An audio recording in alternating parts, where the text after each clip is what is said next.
You're listening to The Back 40, the podcast for Ontario farmers, covering topics and issues that matter most to Ontario agriculture. Brought to you by Trillium Mutual Insurance, bringing the ag community together one podcast at a time. I'm the host of The Back 40, Mike Bryan, agribusiness specialist at Trillium Mutual Insurance. Mental health has been in the news these days, and a lot of people with the pandemic, it seems we're struggling a little bit being isolated and having issues. We know, though, in the farming community that this is something that often gets swept under the carpet or not talked about. And there have been a few different programs that have come up over the last few years that are designed to help out in the farming community. One such program is called the Farmer Wellness Initiative, and we're talking today with Bruce Butter from the Ontario Federation of Agriculture. Bruce is a provincial director for Zone 12, and for those of you not familiar with the zones, that's in East Central Ontario. Bruce, welcome to the Back 40. Hi, Mike. Thanks for the invitation. Yeah, it's great to have you here. So tell us, Bruce, what is the Farmer Wellness Initiative? The Farmer Wellness Initiative is a program that offers free counseling line, provides mental health and wellness support to farmers and their families across Ontario, regardless of the organization membership. The helpline is accessible 24 hours a day, 7 days a week. So how did this all get started then? This was a local initiative out of your area. Tell us about that journey a little bit. It started in 2019. A dairy farmer in the Napanee area, which is Lennox and Addington County, which is one of the counties I represent. She's a psychologist, and they recognized that there was mental health issues or stresses that are related to farming, and she collaborated with Racy Wald, who is the member service representative for the same zone as I represent, and thought that there might be merit in having a program that farmers could reach out to, totally confidential, and tailor it to the needs of the farming community. So with the support of the Lennox and Addington Federation of Agriculture, and they got support from some of the local organizations, they set up a fund where a member of their Federation of Agriculture, of LNA, could access up to 4 sessions of counseling service with no charges, totally confidential. They started that in 2019, gained a little bit of support. The other 3 counties in my area all adopted that program, so that program was running in all 4 counties in my area. So how did you get involved in this? There seemed to be uptake on the program. I actually was the one, with the assistance of Racy Wall at the MSR, brought it to the other 4 counties and helped them to get the program started up. We reached out to organizations in the community that we thought might be helpful to set up a fund so that there would be money there to pay for the counseling. I think it was 2020. Racy Walt, the MSR, and Deborah Van Berkel, the counselor, asked they could meet with the Ontario Federation of Agriculture Board of Directors. They did a presentation to the board on how it was working, what the aspects of it were locally, and with the premise of trying to see if the OFA would push to make it a province-wide program. It has got adopted by another couple counties down mostly in the east. The OFA picked up on that, realized that it was a valuable program, it was needed for sure, and so the OFA collaborated with Canadian Mental Health Association to set up the Ontario program. Now, you talked about this started on a local level, started in one county and then moved to all of your zone there. I'm assuming the uptake was fairly strong in your area there. Well, with any new program, especially mental health, there's always been a stigmatism about mental health, and people aren't very open about talking about it. It's something that they seem to want to keep to themselves. So it was kind of slow going at the start. We realized there was a need, and the people who had used it definitely were happy with the support they got and felt that it was very helpful. So if we could take that program and make it a little more widespread, that it would be something everybody would need. Farmers come under a lot of stress. Certainly weather, property situations, finances, there's a plethora of issues that farmers undergo, and we thought that there was need for a program like that to assist them. So the helpline is accessible 24 hours a day, 7 days a week. It's available in English and French, and actually up to 30 different languages. It's not limited to OFA, and you will receive access to the counseling. The one thing that I didn't realize at first, but anybody who phones this helpline, even if they're not a farmer, they will receive help. They will receive support.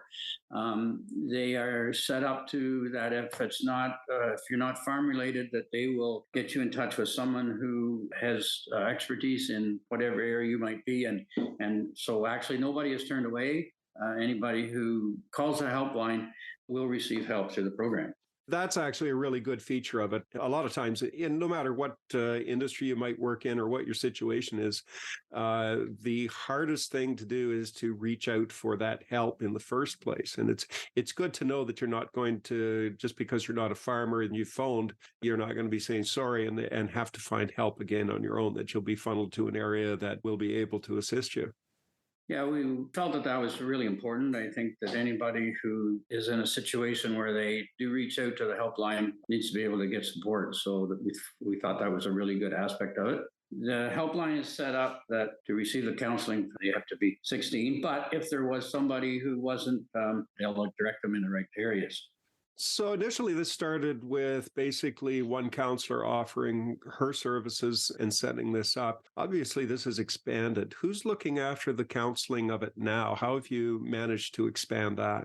Counseling now is done by a company called Lifeworks, which is a group that has specially trained counselors to deal with farm issues. So they have received training specifically to address any issues that will come out of from the farm members who would phone them. They are trained to talk to several different areas: on-farm stress, financial pressures, health problems, family and friendship troubles, marriage or spousal or partnership issues, feelings of being overwhelmed, feelings of being burned out, depression, bullying, and anyone experienced abuse or has experienced abuse in the past, and any other matter actually that they might bring up that isn't in that list. They're trained to counsel on that. Yeah, that sounds very familiar. I know LifeWorks is a company that many of the benefit providers that you have, many companies use them as their counseling service as well, not just in the farming community. But it's good when you hear that list that you've got people that are asking about things that are specific to the stresses that you may see on the farm, because there are a few there that many of them are the same, but many of them also are specific to the farm, specifically thinking of. It's a unique occupation. Yep. That has its own specific issues, but I think those actually, that list that I just went over there, could almost be appropriate for any sector, but... I think so. I think there's a lot that carry over there, but certainly the specific to farming, one of the biggest difficulty that they feel is that nobody really understands what it is that they do. And that's important, that you have counselors that do have a little bit of that understanding to, when they reach out to them, that they feel that there's someone that does get what's going on. Bruce, what's the uptake been like from the farming community on this? I don't know, because it's a brand new program. It's never been experienced before, so we didn't know really what to expect. It has been used a significant number of times. There have been lots of calls actually that have come in between midnight and 6 a.m., which seems to be a kind of a critical time. People are staying awake at night and aren't able to sleep, then seems to be a number that they can call and get help. We did have one person who has used the helpline, and he actually has reached out to OFA that he would like to do a testimonial testimonial on how good the service was and how it helped him, how it's really been a valuable resource for him. So we do have that. I know that the services locally, the program set up locally, has had a very good uptake. There was a certain amount of money that was put in place to pay for these counseling services, and a considerable amount of that was used. So it's a program that you can use, and you don't have to be concerned about where the information is going. So we've been a little cautious with putting anything definite out there about numbers specifically, but the program has been used, and it actually, in the last, I would say, 8 months, there has been a significant increase in the uptake on it, and seem to be more people are becoming aware of it. There's been more promotion done on it to try and get the word out there, and so the uptake seems to be increasing as we get longer into the program. Well, certainly we know that there's a need in the farming community for services like this. It's something that's been well documented, and I think those of us in the farming community will all know of somebody who has definitely struggled, and sometimes with tragic ends there. And this is more, though, to get this expanded. I think this is probably more just an awareness issue, isn't it? I think so. I mean, the Ontario Federation of Agriculture was their role in this program was the communication part of it. So they have done a significant amount of work. It's an ongoing process, trying to figure out where the best place to put it out there. So people will become aware of it and make sure that they have access to the helpline so they know. But it does appear to be gaining traction, and probably as it's used more, then obviously then the word does kind of get out there by word of mouth and people hear about it. Then I think it will, it'll become more popular. Trying to make it so flexible, because farmers' hours are pretty flexible too, and sometimes you're working all hours of the night. So they've made it so you can talk to a counselor without having to make an appointment or travel. It can be done in person, on the internet, or by phone, virtually. But it is totally flexible as to how you meet with the counselor. And I think that's a big bonus in making the program available to people, and it's helped with the uptake on it.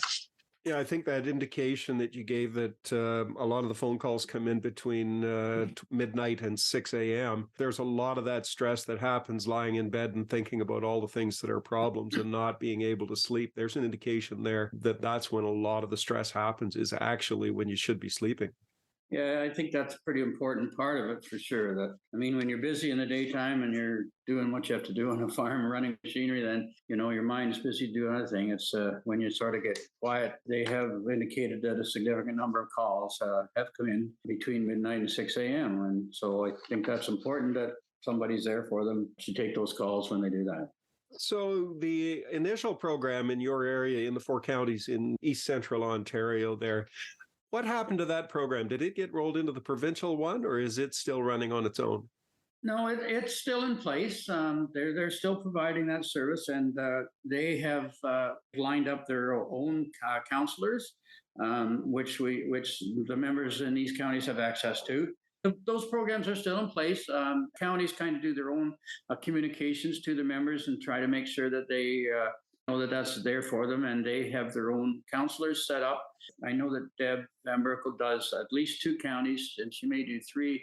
So the program is still in place, and it's being used in all 4 counties, and probably will remain in place, I think, for a considerable number of time. Issues, and there's been growing pains with the provincial program, and I think maybe we were just a little step ahead of that. So I think there's still value in having that program at least for a while, and then as it gets more experience and a little farther on into the program, they could get rolled into the same one, I think. Yeah, there's lots of need out there that you don't need to be taking away a program that's obviously been working well, and let the provincial program get up and running first before you look at whether or not it's in the best interest of it to roll that in. Is your organization in need of funding for a capital project? Trillium Mutual's Roots Community Fund provides funding towards projects such as renovations, expansions, and equipment purchases that support rural Ontario. Roots helps ensure that these organizations will remain a crucial part of the local community. To learn more about Roots, including how to apply, visit our website at trilliummutual.com and click Community at the top of the page. Now, obviously, this doesn't come cheaply. Counseling services have to be paid for. Where on the provincial level, where does the funding come from? The program, it's an initiative of the Government of Ontario, but it is actually funded by both federal and provincial government. It was developed and launched by the Canadian Mental Health Association, CMHA, the Ontario Division, and they partnered with OFA. The mental health professionals have received specialized training to understand the unique needs of the farmers and in dealing with the mental health challenges. So it was an initiative that came in part in support by both the provincial and the federal government. And the Canadian Agricultural Partnership, which is a 5-year federal, provincial to territorial initiative, has put money into it too.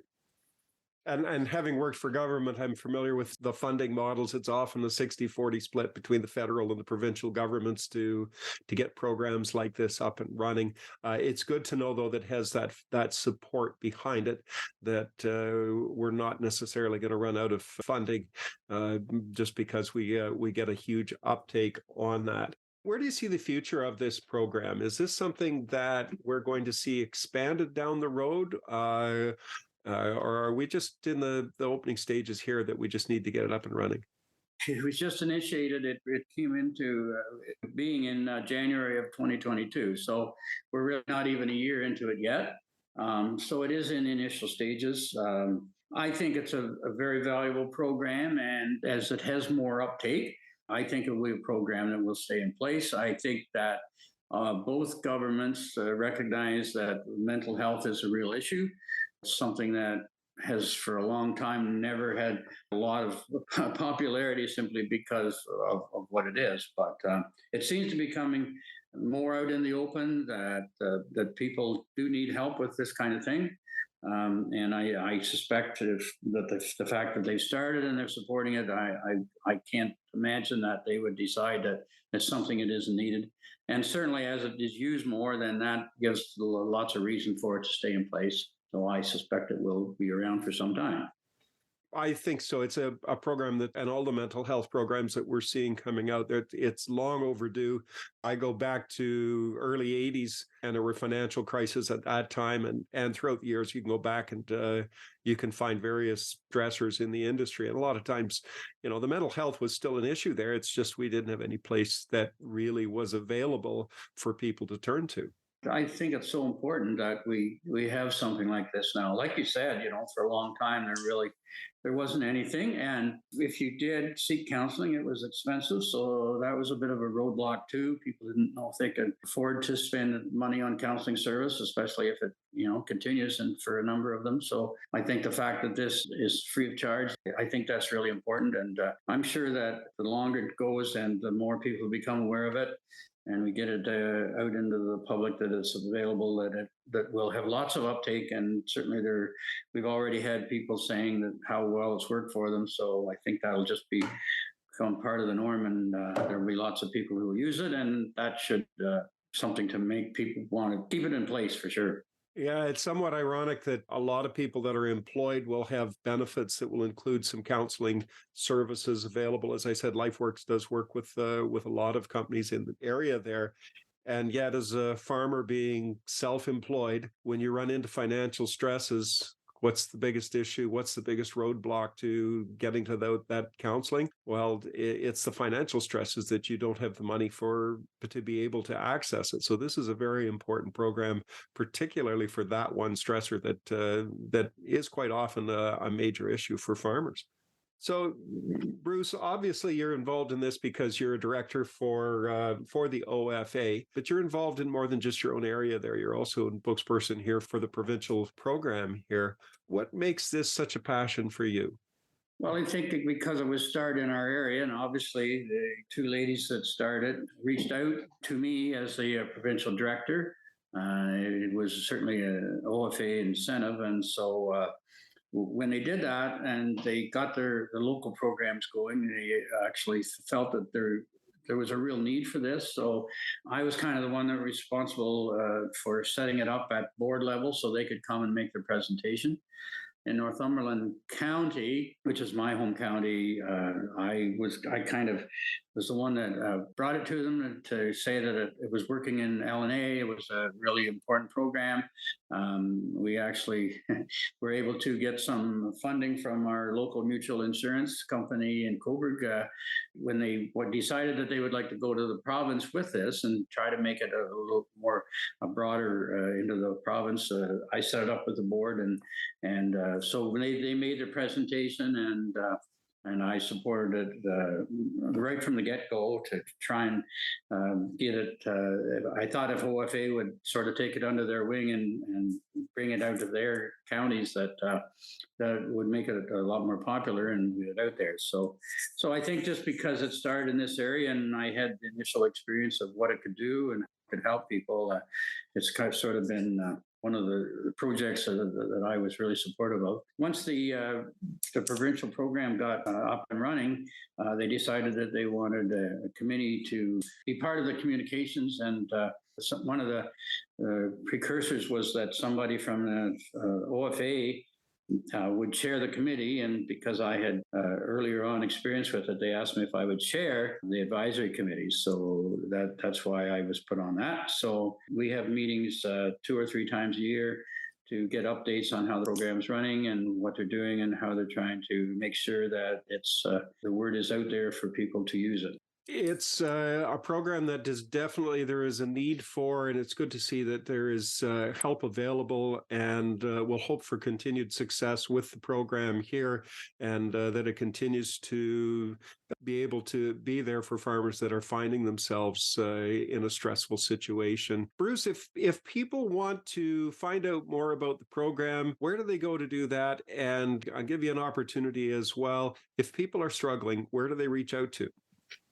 Well, if they're struggling, the helpline is an 800 number. So that number is 1-866-267-6255. You can call that number 24 hours a day, 7 days a week, 365 days a year. You can phone from the tractor, from your barn, from the house, anywhere at all. It's always available.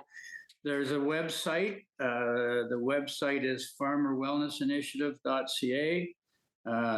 There's lots of information on the website there about the service and who administers it and when it's available. There's also a link to it's called a Fields to Fork vignette. It's on YouTube. But anyway, the website would be the best place to go. And on the OFA website too, there's a link there. If you're on the OFA, if you check their website, there's a link there that will take you to the Farmer Wellness Initiative. Bruce, thank you very much for being with us today. And I wish you continued success with the Farmer Wellness Initiative. We've been speaking today with Bruce Butter, Provincial Director from the Ontario Federation of Agriculture, about the Farmer Wellness Initiative. Thanks so much for doing that, Mike. I think that's great. No problem. Have a great day. Thank you. Bye. Bye. Much of the increases that we've seen in crops that have been grown in Ontario over the past 50 years are due to the introduction of new varieties. You've been listening to The Back 40, brought to you by Trillium Mutual Insurance. Be sure to subscribe to The Back 40 wherever you find your favorite podcasts so that you don't miss an episode. The Back 40, bringing the ag community together one podcast at a time. I'm Mike Brine. Until next time, take care and stay safe.